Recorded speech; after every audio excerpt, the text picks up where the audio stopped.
నమస్తే అండి, welcome to our channel. మనతో ఈరోజు పొలిటికల్ అనలిస్ట్ శ్రీలీల గారు ఉన్నారు. మేడం నమస్తే. నమస్తే. మేడం, మొన్న జరిగినటువంటి దేవరపల్లి జగన్ పర్యటన ఏదైతే ఉందో ఆ టైంలో ఎవరైతే కార్యకర్తలు ఉన్నారో వాళ్ళు కొంతమంది తాగేసి బండి మీద ఒక చిరు వ్యాపారిని గుద్దేయడం జరిగింది.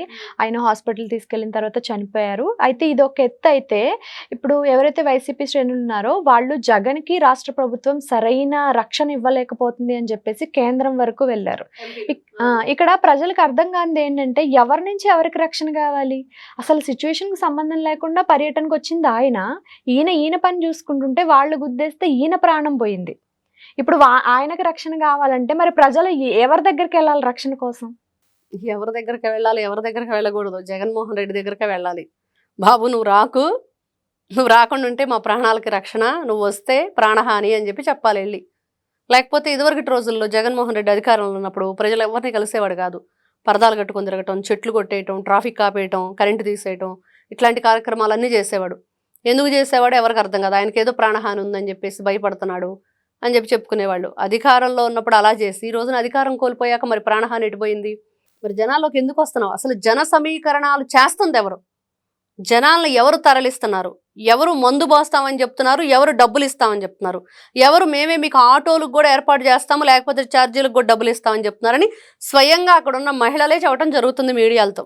ఈ మీడియా ఎవరైతే రిపోర్టర్స్ ఉంటారో వాళ్ళు వెళ్ళి అడిగినప్పుడు వాళ్ళే చెప్తున్నారు, ఇదిగో ఈ విధంగా వైఎస్ జగన్మోహన్ రెడ్డి వస్తున్నాడని చెప్పి నిన్నటి రోజు మాకు ఇంత డబ్బులు ఇచ్చారను, వస్తే ఇస్తామన్నారను అని వాళ్ళే చెప్తున్నారు. ఈ రోజున కూటమి ప్రభుత్వం తెలుసుకోవాల్సింది ఏంటంటే, ఎవరైతే ఈ రోజున ఒక పర్మిషన్ కోసం పోలీస్ స్టేషన్కి వెళ్తారు, ఇదిగో ఈ రోజున నేను చూసాను దేవరపల్లిలో వాళ్ళు అక్కడ వైఎస్ఆర్సీపీ పార్టీ నాయకులు పోలీస్ స్టేషన్కి వెళ్ళి 200 మంది రైతులకి పొగాకు యార్డ్లోకి పర్మిషన్ ఇవ్వమని అడిగారు, ఇచ్చారు. కానీ అలా ఇవ్వకూడదు, వెంటనే వీళ్ళని అరెస్ట్ చేసి లోపల కూర్చోబెట్టాలి వచ్చిన నాయకుల్ని.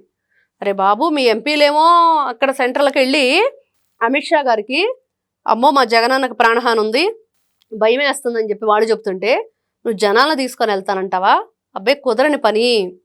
అలాగే మొన్న చూసాం ఒక జోసఫ్, ప్రశ్న ఛానల్ జోసఫ్ని ఏ విధంగా పోలీస్ స్టేషన్లోంచి వ్యాన్కి ఇచ్చారో చూసారా? గతంలో అంబటి రాంబాబు ఇంటి దగ్గర గొడవ జరిగినప్పుడు అంబటి రాంబాబుని ఇంటి దగ్గర నుంచి వ్యాన్లోకి ఎలా ఎక్కిచ్చారో తెలుసా? అట్లాగే జగన్మోహన్ రెడ్డి యాత్ర జరగాలి. ఏదైనా ఒక ప్రోగ్రాం పెట్టుకున్నాడంటే అంతే, ఒక సెంట్రల్ స్పెషల్ ఫోర్స్ వాళ్ళు ఉంటారు కదా, వాళ్ళని పెట్టేసి 11 మంది చాలు. 11 మంది జగన్మోహన్ రెడ్డి గారితో కలిపి 11 మంది ఉండి ఆ 11 మంది సెక్యూరిటీతో వెళ్ళటం రావటం అయిపోవాలి. ఏ ప్రోగ్రాం పెట్టుకుంటే అది. అంతే తప్పించి జనాలు మీరే తెస్తారు, గంజాయి మీరే ఇస్తారు, మందు మీరే ఇస్తారు, అరవమని చెప్తారు, ఆ బైకులకు సైలెన్సర్లు తీసేసి ఇష్టానుసారంగా రెచ్చిపోతారు. ఆ మద్యం మత్తులో వాడెళ్ళి చస్తాడో ఇంకొకరిని ఏమైనా చంపుతాడో కూడా తెలియని పని చూసాం ఇప్పటి వరకు. ఒక రాప్తాడేంటి, ఒక రెంటపాళ్ళేంటి, ఒక బంగారుపాళ్యం ఏంటి, ఒక గుంటూరు ఏంటి, ఒక పొదిలేంటి, ఈ రోజున ఇదేంటి దేవరపల్లి, ఇవన్నీ చెప్పుకుంటూ పోతే వైఎస్ జగన్ మన శ్రీకాకుళం వెళ్ళాడు. అక్కడ ఏం చేశాడు? ఆముదాల వలస ఈ ఆముదం దాగిన మొహం వేసుకొని అక్కడికి వెళ్ళి అక్కడ ఒకరిని చంపేసి వచ్చాడు. పనికి మాలిన చెత్త బ్యాచ్ అనమాట వీళ్ళంతా. ఇట్లాంటి క్యాస్ట్రైల్ ఫేస్ ఎవరు చూస్తానికి వస్తారమ్మా? లేకపోతే వైఎస్ జగన్ని గబ్బిలాయి మొహం, ఏడ్చినా ఒకటే నవ్వినా ఒకటే అన్నట్లుగా ఈ గబ్బిలాయి మొహం వాడు వస్తే ఈ మారణ హోమం జరుగుతుంది.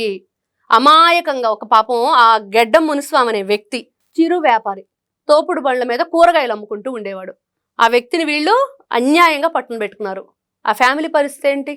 ఎవరు రెస్పాన్సిబిలిటీ? వైఎస్ జగన్మోహన్ రెడ్డి మరి తీసుకుంటాడా? ఇక నుంచి వైఎస్ జగన్ ఏదైనా ఇట్లాంటి ప్రోగ్రాం పెడితే ముందుగా అతను ఇదిగో ఇంత అమౌంట్, ఇన్ని కోట్ల రూపాయలు ఒక డిపాజిట్ చేయాలి. డిపాజిట్ చేసి అప్పుడు ఎక్కడో ఊర్లోకి ఊరేగమని, ఎక్కడైనా ఊరేగమనండి. మేడం, నాకు ఒక డౌట్. ఇప్పుడు ఎవరైతే జగన్ వెంట వస్తున్నారో వాళ్ళంతా కూడా ఆంధ్రప్రదేశ్ ప్రజలే. అప్పటి వరకు ఎవరి ఇళ్లలో వాళ్ళు సైలెంట్ గా ఉన్న వాళ్ళు ఒక్కసారిగా జగన్ రాగానే అదొక రకమైన మనుషుల్లా ఎందుకు అయిపోతారంటారు అసలు? అంటే గంజాయి బ్యాచ్ కాబట్టి. ఓకే, మరి పుట్టి రోజుల్లో వాళ్ళు ఎవరు కనిపించరు? వాళ్ళ ప్లేసులు వేరే ఉంటాయి కదా. జగన్ అన్న వచ్చిన తర్వాత వాళ్ళు ఇదే వాళ్ళ ప్లేస్ అయిపోయింది. ఈ రోజున ఇప్పుడు మందు తాగే వాళ్ళు ఎక్కడ ఉంటారో తెలుసు. ఇట్లాంటి ఏమైనా కార్యక్రమాలు, ఇప్పుడు డ్రగ్స్ వద్దు బ్రో అని ఆంధ్రప్రదేశ్లో ప్రోగ్రాం జరుగుతుంది కాబట్టి బహిరంగంగా బయటకు వచ్చి ఎవరు కూడా అసలు ధూమపానం చేయటం ఈ రోజున నేరం. బహిరంగంగా ధూమపానం చేయటం నేరం అని చెప్పినప్పుడు ఎవరు నడి రోడ్డు మీద కూర్చొని మందు తాగుతారు? ఎవరు గంజాయి కొడతారు? అట్లాంటి చట్ట విరుద్ధమైన కార్యక్రమాలన్నీ ఎవరైనా ప్రైవేట్గా చేస్తారు, పబ్లిక్లో రారు. కానీ జగన్ వచ్చిన తర్వాత పబ్లిక్గా చేసేయండి అని వాళ్ళని వదిలేస్తున్నాడు రోడ్డు మీదకి. అదే వచ్చింది ప్రాబ్లం. జగనన్న రోడ్డు మీదకి వచ్చాడంటే వీళ్ళందరికీ కూడా అదేదో ఆల్ ఇండియా లైసెన్స్ ఇచ్చినట్లుగా ఇస్తారు కదా దానికి, లారీలకి, అట్లా వీళ్ళకి కూడా లైసెన్స్ అనమాట. ఆ లైసెన్స్ ఇచ్చేస్తాడు జగనన్న వస్తే, మీరు ఎక్కడైనా తాగండి, ఎక్కడైనా దొరలండి, ఎవడు అనేవాడు ఉండడం నేను ఉన్నంతసేపు అని. ఆ పర్మిట్ అనమాట. ఓకే, ఇప్పుడు మీరు అన్నట్టే అనుకుందాము. అయితే ఎవరైతే జగన్ వచ్చిన తర్వాత ఇలా సైకిల్ అయిపోయి ఇవన్నీ బిహేవ్ చేస్తున్నారో వీళ్ళకి పోలీసులు అన్నా గానీ ప్రభుత్వం అన్నా గానీ భయం లేదా? రేపు అన్ననాడు ఊరుకోరు, నేను చేసే తప్పు అని ఒక ఫీలింగ్ రాదంటారా వాళ్ళకి? ఇప్పుడు ఉండే ఏం ప్రయోజనం? నిజంగా అది ఉంటే నీ ఫ్యామిలీ పట్ల నీకు రెస్పాన్సిబిలిటీ ఉండి, లేకపోతే నీ ఫ్యూచర్ పట్ల, మనం చూసాం ఆముదాల వలసలో ఒక మహిళా ఎస్ఐ మీద ఎలా ప్రవర్తించారో, ఎలా ఆవిడ్ని అసభ్యకరంగా తాగుతూ నెట్టుకుంటూ తీసుకువెళ్లారో చూసాం. ఆ జరిగినప్పుడు ఈ ఎవరైతే చింతాడ రవి అనే వ్యక్తి అక్కడ ఇన్ఛార్జ్గా ఉండి ఈ కార్యక్రమంలో తను కూడా నేరస్తుడిగా ఉండి ఈ రోజున పోలీసులకు కళ్ళుగా ఎక్కడో ఉండి ఒక వీడియో రిలీజ్ చేశాడు. అబ్బబ్బే, దాంట్లో ఇంటర్వ్యూలకు వెళ్లే వాళ్ళు ఉన్నారు, చదువుకునే పిల్లలు ఉన్నారు, వాళ్ళ ఫ్యూచర్ పాడైపోతుంది, వాళ్ళందరి మీద కేసులు తీసేస్తారా లేదా, వాళ్ళందరి మీద తీసేసి ఇంకా 10 కేసులు నా మీద పెట్టినా పర్వాలేదు కానీ అని చెప్పేసి ఒక వీడియో రిలీజ్ చేసి డిమాండ్ చేశాడు. నేనేం పారిపోలేదు, తప్పించుకునేవాడిని కాదు, ధైర్యంగా ఉంటాను, ఎక్కడే ఉన్నానని చెప్పి అంటాడు. ఎక్కడ ఉన్నాడో తెలియదు, అక్కడికి వెళ్తే ఉండడు. ఇది ఈ రోజు నిజంగా వాళ్ళు చదువుకునే పిల్లలైతే, వాళ్ళకి రెస్పాన్సిబిలిటీ ఉంటే, ఇదిగో రేపొద్దున నేను ఈ ఎగ్జామ్కి వెళ్ళాలి, మా అమ్మ ఆశలతో ఉంది, మా నాన్న ఆశపడుతున్నాడు, లేకపోతే రేపొద్దున నా చెల్లెలకి సంబంధించిన ఫ్యూచర్ ప్లాన్ నాతో ముడిపడి ఉంది కాబట్టి నేను ఇంత రెస్పాన్సిబిలిటీతో ఉండాలి అనే ఆలోచన ఉన్నవాడైతే చేయడు. అదంతా కూడా జెన్జీ కాదు, జగన్ గంజాయి బ్యాచ్ వాళ్లే ఇలా చేసేది. వాళ్ళు ఆ మత్తులో ఈ రోజున మనం చదువుతూ ఉంటాం న్యూస్, క్రైమ్ రిపోర్ట్స్లో ఏదన్నా తాగిన మైకంలో ఇలా ప్రవర్తించాడని, తాగిన మైకంలో కన్న తల్లిని రాడ్డుతో కొట్టి చంపేశాడని, తాగిన మైకంలో కన్న తండ్రిని చంపేశాడని, ఇట్లాగా. అంటే అది వాడు ఎడిట్ అయ్యటమే కాకుండా ఎలాంటి హింసకి వాడు ప్రేరేపించబడుతున్నాడు అనేది. ఇక్కడ కూడా అంతే. వైఎస్ జగన్ వాళ్ళ ఆ చిన్న మైనస్ పాయింట్ ఏంటి? తాగటం వాడు చేసే తప్పు, పట్టపగల వాడికి అందుబాటులో తీసుకురావటమే కాకుండా వాడిని రోడ్ల మీదకి వచ్చేటట్లు చేయటమే కాకుండా వాడి చేతి ఇట్లాంటి కార్యక్రమాలు చేయిస్తుంది ఎవరు? వైఎస్ జగనే చేయిస్తున్నాడు ఇక్కడ. సరే మేడం, లాస్ట్ టైం పర్యటనలో కూడా ఇట్లానే ఇష్యూస్ అయినాయి. మరి ఈసారి కూడా పోలీసులు ఇంకెంత పటిష్టంగా ఉండాలంటారు? అంటే ఇక్కడ పోలీస్ వైఫల్యం ఏమన్నా ఉందంటారా? ఇక్కడ పోలీస్ వైఫల్యం అంటే ఫస్ట్ పర్మిషన్ ఫస్ట్ నుంచి చూసాం. ఈ పోలీసులను ఇప్పుడు ఈ రోజున అడగాల్సింది ఏంటంటే, మీరు వైఎస్ఆర్సీపీ పార్టీ అధికారంలో ఉన్నప్పుడు కొల్లు రవీంద్ర గారిని, ఈ రోజున హోమ్ మినిస్టర్గా ఉన్న అనిత గారిని, అనిల పాత్రుడు గారిని, అచ్చెన్నాయుడు గారిని, పట్టాభి గారిని, లోకేష్ గారిని, నారా చంద్రబాబు నాయుడు గారిని సైతం గేట్ల లోపల ఇంట్లో హౌస్ అరెస్ట్ చేసేసి గేట్లకి తాళ్లతో బిగించి కట్టేశారు. మరి ఇప్పుడు ఎందుకు కట్టట్లేదని మేము అడుగుతున్నాం. ఎందుకు ఆ రోజున ఒక రూల్, ఇప్పుడు ఒక రూలా?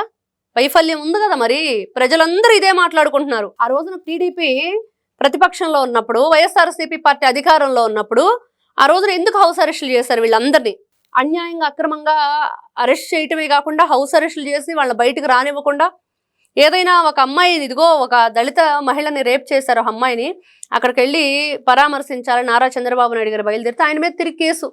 ఎందుకు కేసు పెట్టారో ఎవరికి తెలియదు. ఒక పరామర్శకు వెళ్తే ఈ రోజు జగన్మోహన్ రెడ్డి కూడా పరామర్శకు వెళ్తుంది, కేసు పెట్టాలి కదా. మరి ఎందుకు పెట్టలేదు? కూటమి ప్రభుత్వం ఎందుకు పర్మిషన్ ఇచ్చింది?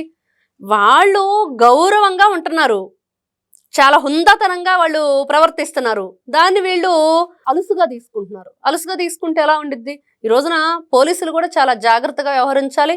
ఎక్కువగా ఇష్టానుసారంగా పర్మిషన్లు ఇవ్వకుండా, ఈ వీరంగాలు ఇవన్నీ చూసి మనిషి ప్రాణాలు పోతున్నాయి. మీరు గుడ్డలిప్పు తీసుకుని ఎగురుతారు, ఇంకోటి చేస్తారు, ఎట్లా చావండి. జగన్మోహన్ రెడ్డి మీద వచ్చా చూసాం కదా, చొక్కా ఇప్పు తీసి అర్ధనగ్నంగా వీరంగా వేస్తున్నాడు. మీరు ఎట్లయినా చావండి, కాకపోతే మనుషులను మాత్రం చావగొట్టకండి. ఇది ఒక ఆంధ్ర బేతాళుడు కథలాగుంది. ప్రతిసారి శవం లేగవటం, ప్రతిసారి శవం లేగవటమే.